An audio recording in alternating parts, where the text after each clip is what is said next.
They say every neighborhood has that one guy who takes the HOA too seriously. But ours had Doyle Mason. This man strutted around like he wore a badge, clipboard tucked under one arm, phone always ready to snap pictures. He wasn't elected. He wasn't appointed. He just decided he was the HOA patrol. And last week he crossed a line Grandpa wasn't about to let slide. Before we dive in, comment which country you're watching from. Let's see how far this story travels. It started with the creak of our backyard fence at 5:30 in the morning.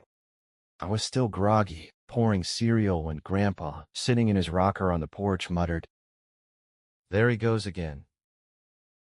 Sure enough, Doyle was scaling our fence like a burglar, phone in hand, snapping photos of Grandpa's tomato plants. He claimed they violated community aesthetics. Can you imagine? A 75-year-old veteran growing tomatoes was apparently a crime against the neighborhood. I wanted to storm out and confront him, but Grandpa just raised a hand. Patience. Let a fool show himself long enough, and he'll write his own ending. That was his way. Measured, calm. The opposite of Doyle's manic energy. This wasn't the first time Doyle trespassed. Twice before, we caught him poking around near our shed. Once, he even rattled the door like he expected to find contraband. Grandpa reported him to the HOA board, but the president, Linda Clay, brushed it off with a smile. Oh, Doyle's just enthusiastic. He cares about the neighborhood. Enthusiastic? The man was breaking state trespassing law under NC Gen Stat, Section 14 to 159.13. But the HOA hid behind technicalities, claiming it was internal enforcement. Grandpa wasn't buying it. The sheriff's office sympathized, but unless we caught Doyle in the act and pressed charges right away, it was our word against his. So Grandpa made a plan. For 3 days, he tinkered in the garage, humming old country tunes while I fetched him tools. By the 4th day, our wrought iron gate had a new modification. Low-voltage electric wiring, perfectly legal under North Carolina code, and clearly marked. Grandpa even posted a bright yellow sign. Warning, electrified gate, trespassers will be shocked. Right on schedule, Doyle came prowling before dawn.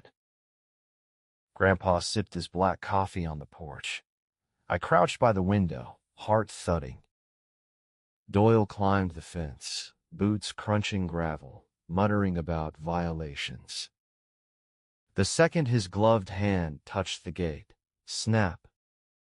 He yelped like a startled dog, stumbled back, landed in the dirt, and limped off. Grandpa didn't move, just leaned back. That, he said softly, was the sound of justice. The whole street buzzed. Neighbors whispered as Doyle limped down Maple Court, trying to spin the story, claiming Grandpa installed illegal traps. But everyone knew how he snooped in yards, measured grass with a ruler, even peeked through curtains. For once, he got a taste of his own medicine. By noon, an emergency HOA meeting was called. Linda Clay sat at the head of the table, pearls at her neck, fake smile locked in place. Doyle sat beside her, arm in a dramatic sling. He pointed across the room. This man endangered the neighborhood.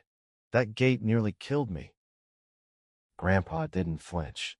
He calmly placed a folded paper on the table. That's a permit. Legal. Signed. Posted with warnings. Linda tried to push back. Legal or not, it's aggressive. This goes against the spirit of community. Grandpa's voice dropped low and steady. Regulate? Sure. Trespass? No. Doyle has entered my property 3 times. Next time, I press charges. Neighbors nodded. One said Doyle had measured her shrubs. Another said he photographed her kids' bikes and called them clutter. The tide turned. Linda slammed her gavel, but Grandpa cut her off. You let him run wild. Now he's learned what happens when you step on the wrong porch. Doyle didn't take the humiliation well. For 2 days, he circled the block in his dented pickup, slowing at our driveway. Grandpa ignored him, sipping coffee, watching like a hawk. On the third night, just past midnight, I heard rustling. Doyle stood at the gate, flashlight in one hand, bolt cutters in the other. He was really going to do it. Grandpa was already waiting. He clicked a small remote. Zap. Doyle jolted, dropped the cutters, and fell in the mud. Grandpa filmed the whole thing, every curse, every slip, every second of it. Doyle dialed 911, screaming. Attempted murder. Illegal fence. 5 minutes later, police lights washed across the yard. Sir, an officer asked, is this gate electrified? Yes, Grandpa replied, calm as ever. Permitted, posted, and recorded. He handed them the permit and the video. The officers watched Doyle trespass, cut, and zap himself in 1080p. Deadpan, one officer turned. So you trespassed? Doyle sputtered some excuse about conducting an inspection. The officer raised a brow. At midnight? With bolt cutters? Charges stacked. Trespassing. Vandalism. Attempted theft. False police report. They cuffed him right there as neighbors clapped. Grandpa leaned back, nodded to me.